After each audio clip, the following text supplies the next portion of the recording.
بسم اللہ الرحمن الرحیم. ناظرین، ایک مرتبہ پھر پروگرام ہائیک وتھ فدا کے ساتھ فدا نشا غزری آپ کی خدمت میں حاضر ہیں. ہم اس وقت موجود ہیں ہندرف ویلی کے اوپر. ایک خوبصورت تو بہت ہی خوبصورت جگہ ہے، اتسوبی کے نام سے جانا جاتا ہے. میرے ساتھ بہت ہی اہم شخصیت تشریف رکھتی ہیں، ڈاکٹر عبدالولی. کسی تعارف کا محتاج نہیں. اگر تھوڑی سی اس کے پروفائل کے حوالے سے ہم بات کریں تو ہندرف ویلی میں انہوں نے جنم لی. یہاں پر انہوں نے بیسک ایجوکیشن انہوں نے حاصل کی. پھر گلگت چلے گئے، وہاں سے انہوں نے ہائر سیکنڈری اسکول وہ پڑھا. پھر اسی طرح نٹروڈم سے انہوں نے بی ایڈ کی.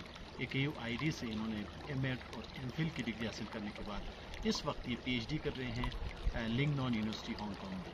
تو آج کی نشست میں ڈاکٹر صاحب آپ کو ویلکم کرتے ہیں، شکریہ ادا کرتے ہیں کہ آپ چھٹیوں پہ آئے، مختصر وقت میں آپ ہمارے ساتھ ہائیک پہ راضی ہوئے. فدا صاحب، آپ کا مشکور ہوں میں کہ آپ اس ایک خوبصورت ایونٹ آپ نے آرگنائز کیا اور ہم اس خوبصورت جگہ میں آئے اور آپ ہندرف سے چل کے یہاں ہمارے پاس آئے تو آپ کا شکریہ.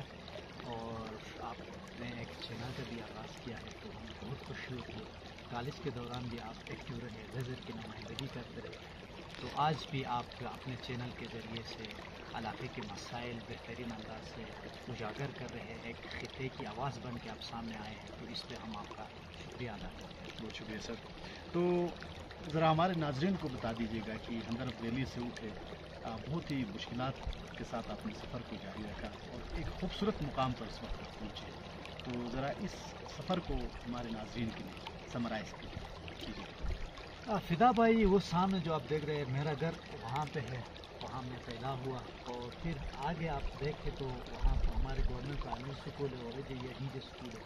تو میرے بیسک اسکولنگ کا آغاز تو یہاں DJ اسکول سے ہوا. تو اس وقت ہمارے محترم ڈائریکٹر عبدالجہاں صاحب یہاں HM ہوتے تھے تو اس کے زیر سایہ یہاں دوسری کلاس تک پڑھا.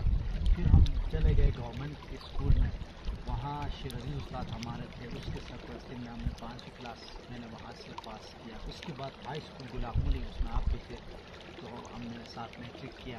اس کے بعد ہم گلگت چلے گئے، وہاں میں نے ڈگری کالج سے BA کیا. اور اس کے بعد پھر میں نے خان ایجوکیشن سروس پاکستان کو جوائن کیا ایز اے ٹیچر اور وہاں کوئی 1-1.5 سال میں نے سروس دی. اس کے بعد مجھے ایک بہترین موقع ملا، ایک اسکالرشپ ملی نوٹر ڈیم انسٹیٹیوٹ آف ایجوکیشن سے BA کرنے کا. تو وہاں سے میں نے BA کیا اور اس کے بعد واپس آ گئے. تو ادارے نے مجھ پر مہربانی کی، ایز اے ہیڈ مجھے اپوائنٹمنٹ کیا. تو پھر اس کے بعد میں ایز اے ہیڈ ٹیچر بطور ہیڈ ٹیچر میں نے کوئی 1.5 سال سروس کی. اس کے بعد میں گورنمنٹ میں چلا گیا. تو پھر 2014 کو مجھے خان یونیورسٹی میں MA کرنے کا موقع ملا. وہاں گئے، وہاں سے MA کیا. پھر میں واپس میں اب کنٹینیو کیا، MPhil کیا. اسی دوران یونیورسٹی میں مجھے امریکہ جانے کا موقع ملا. وہاں سے ہارورڈ یونیورسٹی سے ایجوکیشن لیڈرشپ اینڈ مینجمنٹ میں میں نے 1 مہینے کا ایک ڈپلومہ کورس میں نے وہاں سے کیا. پھر واپس آ کے میں گورنمنٹ میں پڑھاتا رہا. اور پھر 2020 کی بات ہے، کووڈ کا زمانہ تھا تو میں نے لنگنان یونیورسٹی میں اپلائی کیا PhD کے لیے. تو لیکلی مجھے فل اسکالرشپ ملا. تو آپ کی دعاؤں سے میں ابھی 3rd ایئر کا اسٹوڈنٹ ہوں. PhD کا انشاءاللہ ابھی تھیسس لکھ رہا ہوں، کوئی 6 یا 9 مہینے کے اندر انشاءاللہ گریجویٹ. بہت زبردست سر. بہت بڑی بات ہے ہمارے جو ناظرین، خاص کر ینگسٹرز کے لیے.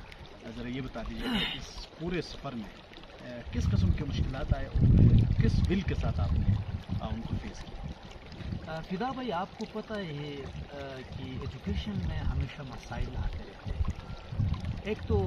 ایک مسئلہ تو میرے لیے بنیادی طور پہ یہ تھا کہ میرا ابو کی کوئی تنخواہ نہیں تھی. گھریلو جو ہے مسائل تھے، فائنانشیل ایک کرائسس سے میں گزرا.